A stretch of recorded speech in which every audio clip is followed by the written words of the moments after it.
પુલવામા હુમલામાં શહીદ થયેલ સૈનિકો માટે શું હોઈ શકે શ્રદ્ધાંજલિ? પાકિસ્તાન સાથે શું યુદ્ધ એ જ કલ્યાણ કે પછી અલગ અલગ રીતે પાકિસ્તાનને જુદું કરવું જોઈએ?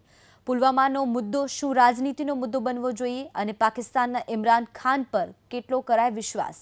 પાકિસ્તાન સાથે ક્રિકેટ રમવું યોગ્ય છે કે નહીં? આવા પ્રશ્નના અંગે શું કહે છે દમણના લોકો? દમણના આદિવાસી વિસ્તારના લોકોની લાગણી પુલવામા હુમલાને લઈને શું છે એ જાણીએ। પુલવામામાં થયેલા આતંકી હુમલાને લઈને લોકો શું વિચારે છે? ખાસ કરીને શું યુદ્ધ થવું જોઈએ કે કેમ? ઇમરાન ખાન પર કેટલો વિશ્વાસ કરી શકાય? અને ક્રિકેટ પાકિસ્તાન સાથે રમવું જોઈએ કે કેમ? દમણના લોકોના શું વિચાર છે એ જાણવા માટે એબીપી અસ્મિતા જ્યારે પહોંચ્યું છે ત્યારે એમની પાસેથી જાણવાની કોશિશ કરીશું।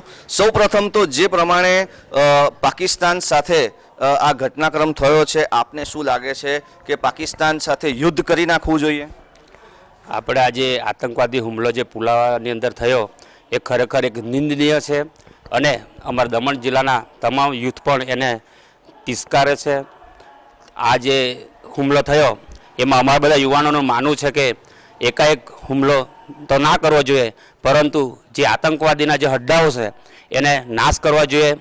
ત્યાંના ઇમરાન ખાન વડાપ્રધાન છે, તેમના નિવેદનો પરથી પણ આપણને વિશ્વાસ ઉડી ગયો છે। એમણે નિવેદન પણ કર્યું છે, પરંતુ એ નિવેદનની અંદર એમણે જે ઘટના ઘટી એના વિશે એક પણ શબ્દો ન બોલતા આપણને એમ લાગે છે કે ઇમરાન ખાનની વાતોમાં આવવું નહીં જોઈએ અને આપણા વડાપ્રધાનશ્રીએ પણ આતંકવાદી હુમલાનો કેવી રીતે એટેક કરવો એના પર એક્શન પ્લાન ઘડી એ એક્શન લેવું જોઈએ।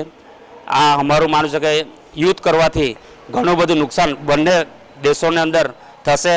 તેની અંદર કેટલાક લોકોને વ્યક્તિગત નુકસાન થાય છે, આતંકવાદી તો એનું પોતાનું મકસદ પૂર્ણ કરી ભાગી જાય છે, પરંતુ જે નિર્દોષ લોકો છે એમને પણ યુદ્ધ કરવાથી નુકસાન પહોંચે છે। માટે અમારે માનવું છે કે યુદ્ધ નહીં થવું જોઈએ। આપ શું લાગે છે, ઇમરાન ખાન જે વાતો કરે છે સારી સારી, એના પર વિશ્વાસ થઈ શકે ખરો? નહીં, ઇમરાન ખાન જે વાતો કરે છે પણ એ પોતાનો બોલતો નથી, જાની જે આર્મી છે એના પર ડિપેન્ડન્ટ છે। એટલે જે ઇમરાન ખાન જે વાતો કરે છે એના પર બિલકુલ માનવું ન જોઈએ અને ત્યાંની જે આર્મી છે એના કંટ્રોલમાં છે, એના પર પોતાનામાં નિર્ણય લેવાની કોઈ શક્તિ નથી। જે પ્રમાણે ક્રિકેટની વાતો ચાલે છે, ઘણા બે મત થયા છે, ક્રિકેટ રમવું જોઈએ કે ન રમવું જોઈએ પાકિસ્તાન સાથે? પાકિસ્તાન સાથે ક્રિકેટ ન રમવું જોઈએ તો સારું। આપને શું લાગે છે? ક્રિકેટ તો ખરેખર નહીં રમવું જોઈએ એ લોકો સાથે, જે લોકો એવું કરી રહ્યા છે એ પ્રમાણે તો નહીં રમવું જોઈએ। જે પ્રમાણે યુદ્ધ માટેની અમુક લોકો માંગણી કરી રહ્યા છે, ઘણા લોકો એવું માને છે કે એને વળતો જવાબ આપવો જોઈએ, આપ શું માનો છો? કે જે લોકો પુલવામામાં શહીદ થયા છે એ લોકો ઘરવાળા પણ ઈચ્છે છે કે યુદ્ધ થવું જોઈએ, પણ એ સાચી શ્રદ્ધાંજલિ નથી। કઈ રીતે બદલો લઈ શકાય આ પાકિસ્તાનીઓ સાથે, જે પ્રમાણે ત્યાં દુષ્કર્મ આતંકવાદીઓએ જે પ્રમાણેનું કૃત્ય કર્યું છે? એ તો સરકાર વિચારે જ છે, તો કંઈ ને કંઈ તો ડિસિઝન લેવું જ પડે, તો લેશે। વિશાલભાઈ, શું લાગે છે અત્યારની જે પરિસ્થિતિ છે પુલવામાના એટેક બાદ, જે પ્રમાણે રાજનીતિ થઈ રહી છે એ એટેક પર, એના પર આપ શું માનો છો? બિલકુલ, પહેલી વાત તો એ કે આ બાબતે કોઈ રાજનીતિ કરવી ના જોઈએ અને જ્યાં સુધી આપણે સરકારનો નિર્ણયનું જોઈએ તો ખરેખર અમને ગર્વ થાય છે પ્રધાનમંત્રી શ્રી નરેન્દ્રભાઈ મોદીજીની ઉપર, જેઓએ આ આતંકવાદી હુમલા બાદ તરત જ એની નિંદા કરતા આપણી જે આર્મી છે એને તદ્દન એટલે કે પૂરી છૂટ આપી દીધી કે આર્મી જ્યારે જે વિચારે એ કરી શકવાની છૂટ, એ ખરેખર ગર્વની વાત છે કે આપણા પ્રધાનમંત્રીએ આવો ઠોસ એક નિર્ણય લઈને એ પણ પ્રજાની સમક્ષ એમને ડિક્લેર કરી દીધો। હવે બિલકુલ આર્મી જે પણ વિચાર છે, સરકારે તો પોતાનો નિર્ણય આપી દીધો છે અને જે પણ લોકભાવના છે એને ભાવનાને જોતા આપણા પ્રધાનમંત્રી શ્રી નરેન્દ્રભાઈએ નિર્ણય લીધો છે। હવે ફક્ત એટલું જોવું રહ્યું કે આપણી આર્મી કેવી રીતે એને શું કરે છે અને એ પણ આપણે જોયું છે કે લગભગ 100 કલાકની અંદર જ એ જ આતંકવાદીઓ જેઓએ પુલવામામાં જે એટેક કર્યો હતો એમને શોધી કાઢીને એને જે અંજામે પહોંચાડવાનું એનું કાર્ય પણ આર્મીએ તાત્કાલિક ધોરણે કર્યું, એ પણ પ્રશંસનીય છે। આવનારા સમયમાં પણ આ જ રીતે જે પણ આનો આતંકવાદના જે આપણે કહીએ હેંગરજો છે એને નષ્ટ નાબૂદ કરતા આતંકવાદને આતંકવાદી જે વિચાર છે એને મિટાવવાનું કાર્ય આપણી આર્મી કરે એ જ હવે જોવાનું રહ્યું છે। યુદ્ધ અને ક્રિકેટ વિશે આપ શું માનો છો? ક્રિકેટ તો હવે જો આપણે જોઈએ કે એક ક્રિકેટમાં એક પ્રસિદ્ધિ મેળવ્યા બાદ ઇમરાન ખાન ત્યાંના વડાપ્રધાન બન્યા, પરંતુ જે ખેલ ભાવના જે હોવી જોઈએ આપણને દેખાઈ નથી. આ જે પુલવામામાં જે આપણા નિર્દોષ છે 40 આપણા જે જવાનો પહેલાં એમાં શહીદ થઈ ગયા, એ પછી આપણે બીજી કાર્યવાહી કરતાં પણ 5 બીજા થઈ ગયા.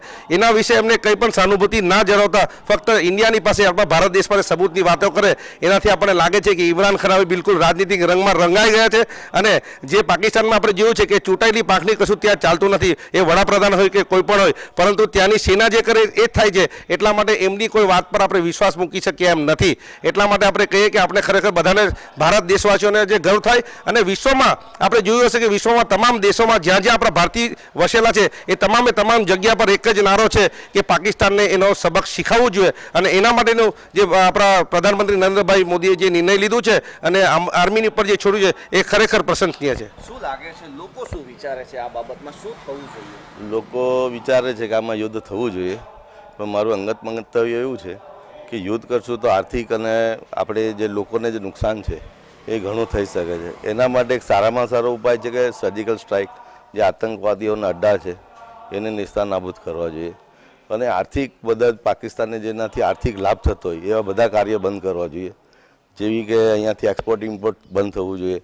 જે ક્રિકેટ છે એનાથી પણ એમની થોડી આર્થિક તાકાત વધે છે, એમની જે બોર્ડને એ પણ આપણે નહીં રમીએ તો એનાથી ઘણો ફરક પડી જાય.